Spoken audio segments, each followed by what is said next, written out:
Thank you for visiting our channel. Please like, share and subscribe for more exciting food videos. Today's video is all about falafel food, what it is, how it tastes, and why it's loved around the world. Bite into a good falafel food, and you get that perfect contrast, crunchy outside, soft inside. It's a small fritter made from chickpeas or fava beans mixed with herbs, garlic, onion, and warm spices, then shaped and cooked until crisp. Falafel is common across the Middle East and widely loved far beyond it. It can taste herby, savory, and a little nutty, with a gentle spice that builds as you chew. Some versions are bright green inside, others are pale and creamy, depending on the beans and herbs used. In this video, you'll learn what falafel is made of, why it tastes so good, how it's served in pitas and plates, and how to spot great falafel, or make it at home without turning dinner into a project. What falafel is made of, and why it tastes so good. Falafel looks simple, but each ingredient has a job. The beans bring body and a mild, earthy flavor. Herbs add freshness. Aromatics like garlic and onion give it that you know it when you smell it punch. Spices round it out, so it tastes warm and balanced instead of flat. Texture matters just as much as flavor.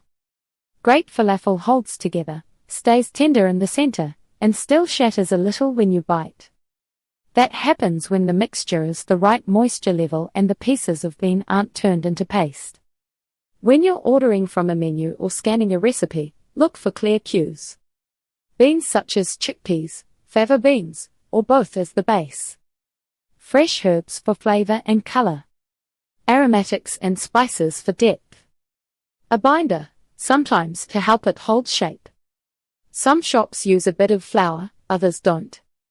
Chickpeas versus fava beans, what changes in flavor and texture? Chickpea falafel is the version many Americans know best. It's slightly nutty, mild, and often a bit denser. Fava bean falafel, common in parts of Egypt and nearby areas, can be lighter and creamier inside, with a softer bite. Color shifts too. Chickpeas tend to make a tan center, while fava beans can look paler, sometimes with a green tint if lots of herbs are used. Many classic falafel recipes start with dried beans soaked overnight, not canned. That detail matters. Soaked beans stay firm enough to grind into tiny bits, which helps the falafel fry up crisp and not mushy. Canned beans are already cooked and very soft, so the mix can turn pasty and heavy, and it can fall apart in hot oil. Herbs, spices, and aromatics that make falafel taste like falafel. If falafel tastes right, thank the herbs and aromatics. Parsley and cilantro are the usual stars. They lift the flavor and can turn the inside bright green, which is often a sign of freshness. Garlic and onion bring savory bite and aroma. For spices, most falafel uses cumin and coriander.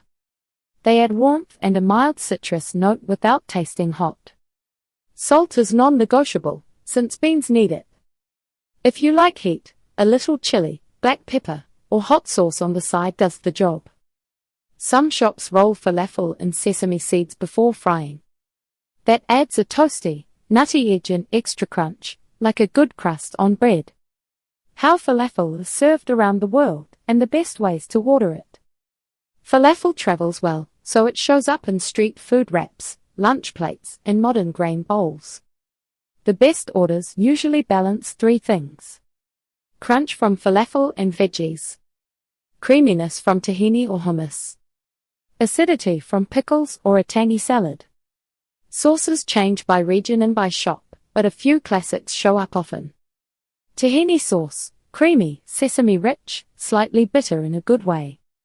We've covered what falafel is made of and what gives it that crispy outside and soft, flavorful center.